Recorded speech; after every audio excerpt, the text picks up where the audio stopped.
মা বাবার সন্তানের কাছে একাধিক হক পায়। প্রথম নাম্বার হক হলো হকুল বিররি ওয়াল ইহসান, সত্য ব্যবহারের হক। তাদের সাথে সদাচরণ করলে আমাদের কি উপকারিতা? এক নাম্বার উপকারিতা, সন্তান যদি মা বাবা যদি আপনার উপর সন্তুষ্ট হয়ে যায়, আল্লাহ আপনার উপর সন্তুষ্ট হয়ে যায়। দুই নাম্বার উপকারিতা, আপনি যদি মা বাবার সাথে সদাচরণ করেন, আপনার সন্তানটা যদি এগুলো দেখে, আপনি যখন বুড়ো হয়ে যাবেন আপনার সন্তানেরাও আপনার সাথে একই মুআমালা। হাদিসে আল্লাহর রাসূল বলেন, ক্বালা রাসূলুল্লাহ সাল্লাল্লাহু আলাইহি ওয়াসাল্লাম, বাররু আবাআকুম তাবাররুকুম আবনাউকুম, আও কামা ক্বালা নবী আলাইহিস সালাতু ওয়াস সালাম। আল্লাহর রাসূল বলেন, মা বাবার সাথে সদাচরণ করো। যখন তোমার মা বাবা মরে যাবে, তুমি যখন মা বাবার স্থানে এসে পৌঁছবে, তোমার সন্তানেরাও তোমার সাথে ভালো ব্যবহার করবে, যেমন কর্ম তেমন ফল। আর যদি তাদের সাথে অসৎ আচরণ করো, আর তোমার সন্তানেরা তো ছোটবেলা থেকে এগুলো দেখবে যে তুমি তোমার মা বাবার সাথে অসৎ আচরণ করেছ।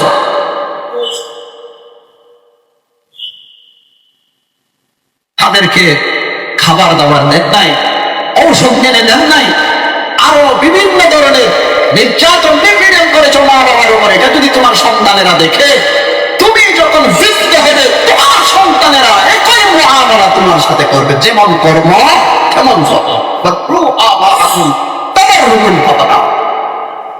নাম্বার 3, মা বাবার সাথে যদি সত্য ব্যবহার করো, আল্লাহ তোমার হায়াতে বরকত আনবে।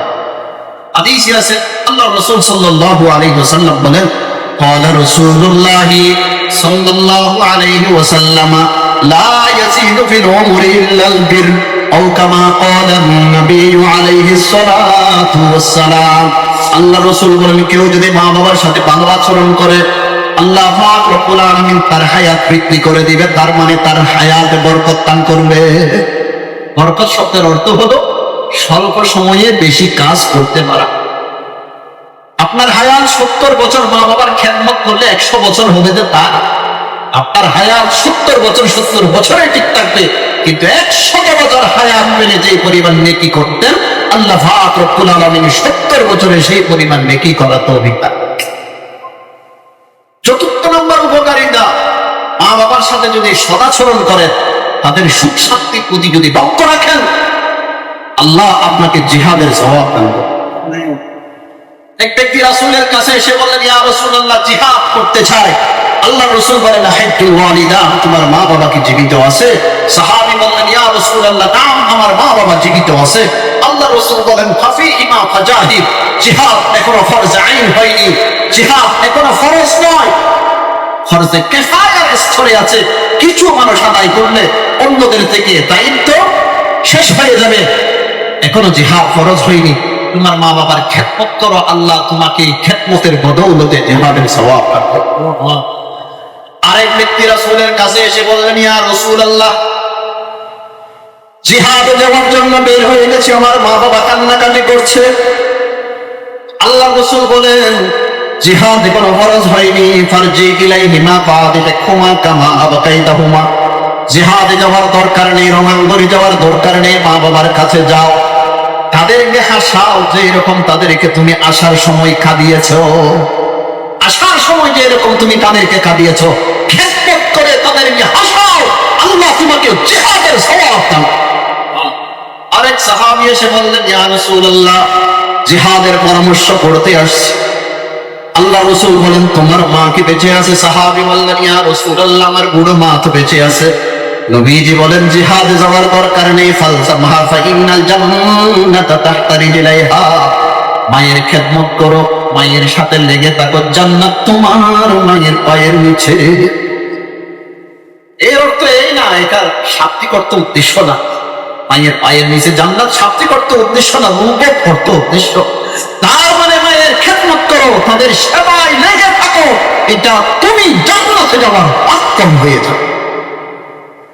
আরেক হাদিসে আছে, আল্লাহ রাসূল বলেন, তোমার বাবা হলো জান্নাতের মেইন গেট, জান্নাতের মেইন গেট হলো তোমার বাবা।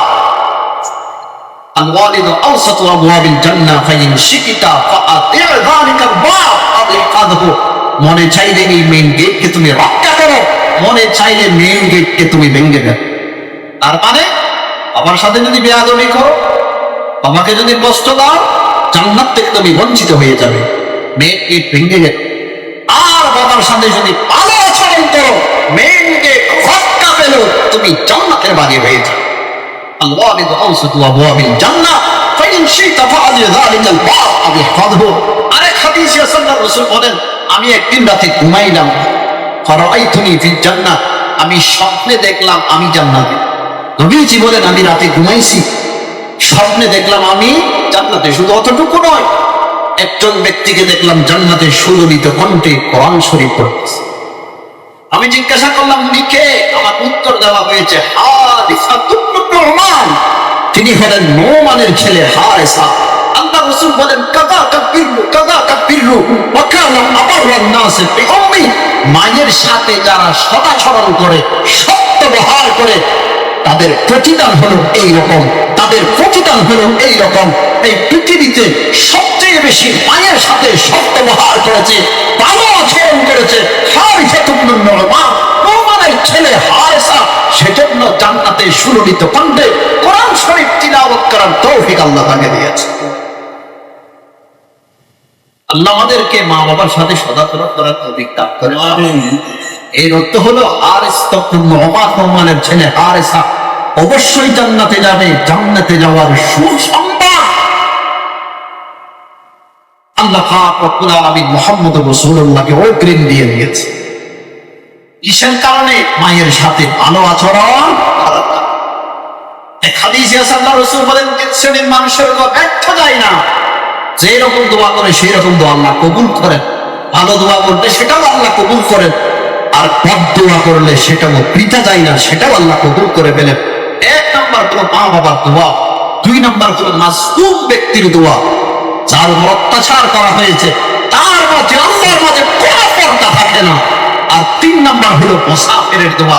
সফররত অবস্থায় যদি আপনি আল্লাহর কাছে দোয়া করেন, নেক দোয়া করলে সেটাও আল্লাহ কবুল করবেন, বদ দোয়া করলে আল্লাহ সেটাও কবুল করবেন। নবীজি বলেন, সালাতুল দাওয়াতিল মুস্তাজাবা লা শাক্কা ফীহিন্না দাওয়াতুল ওয়ালিদি ওয়া দাওয়াতুল মুসাফিরি ওয়া দাওয়াতুল মাজলুম। তিন শ্রেণীর মানুষের দোয়া আল্লাহর কাছে ব্যর্থ যায় না, যে রকম দোয়া করে আল্লাহ সেই রকম কবুল করেন। আল্লাহ পাক রব্বুল আলামিন মা বাবার সাথে সদাচরণ করে জান্নাতবাসী হওয়ার আমাদেরকে তৌফিক দান করেন। ওয়া আখিরু দাওয়ানা আলহামদুলিল্লাহি রাব্বিল আলামিন।